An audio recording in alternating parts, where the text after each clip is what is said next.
വിലക്കയറ്റത്തിനും പാചകവാതക ക്ഷാമത്തിനുമെതിരെ CPM Thodupuzha area committee നേതൃത്വത്തിൽ Manacaud village ഓഫീസിന് മുൻപിൽ ധർണ നടത്തി. സംസ്ഥാന കമ്മിറ്റി അംഗം കെ പി മേരി ഉദ്ഘാടനം ചെയ്തു.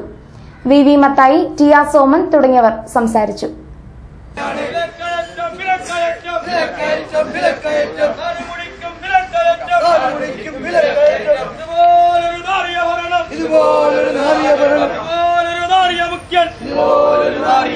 കേരള മക്കൾ കണ്ടിട്ടില്ല, കേരള മക്കൾ കണ്ടിട്ടില്ല. ഇൻക്ലാബ് സിന്ദാബാദ്, ഇൻക്ലാബ് സിന്ദാബാദ്. ആരെയും അട്ടിമറിക്കാനല്ല, ആരെയും അട്ടിമറിക്കാനല്ല, ആരെയും അട്ടിമറിക്കാനല്ല, ആരെയും അട്ടിമറിക്കാനല്ല.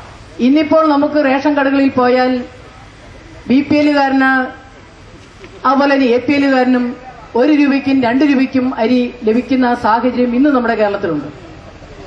എന്നാൽ ഈ തീരുമാനം വരുന്നത് വഴി 2 രൂപയുടെ അരി 8 രൂപ 90 പൈസയ്ക്ക് നമ്മൾ വാങ്ങുകയും 2 രൂപ ഒഴിച്ച് ബാക്കി വരുന്ന 6 രൂപ 90 പൈസ അത് ബാങ്കിൽ നമ്മുടെ അക്കൗണ്ടിൽ വരികയും ആ തുക ബാങ്കുകളിൽ പോയി വാങ്ങിക്കണമെന്നാണ് ഇപ്പോൾ സർക്കാരിന്റെ പുതിയ തീരുമാനം വരാൻ പോകുന്നത്. സ്വാഭാവികമായും ഇത് നമ്മുടെ പൊതുവിതരണ സമ്പ്രദായത്തെ തകർക്കാനും റേഷൻ കടകൾ ഇല്ലാതാക്കാനുമുള്ള നീക്കമാണ്. നമുക്കറിയാം, ഇത്തരമൊരു തീരുമാനം വന്നാൽ ബാങ്കുകൾ എന്ന് പറഞ്ഞാൽ നാഷണലൈസ്ഡ് ബാങ്കുകളിൽ നിന്നാണ് ഈ പണം ലഭിക്കേണ്ടതായി വരുന്നത്.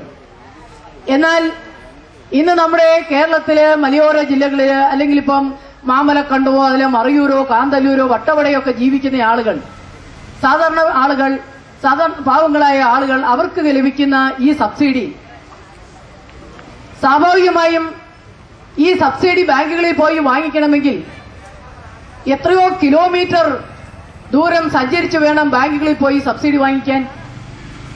ഇനി ഇതല്ല, ഇതിനു മുൻപും സബ്സിഡികൾ ബാങ്കുകൾ വഴി പ്രഖ്യാപിച്ച ഒട്ടേറെ കാര്യങ്ങൾ രാജ്യത്തുണ്ട്.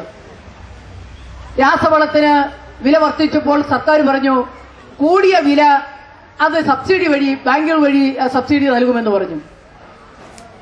നമ്മുടെ നാട്ടിലെ കൃഷിക്കാർക്ക് അത്തരമൊരു പണം കിട്ടിയതായിട്ട് ഇതുവരെ പറഞ്ഞിട്ടില്ല.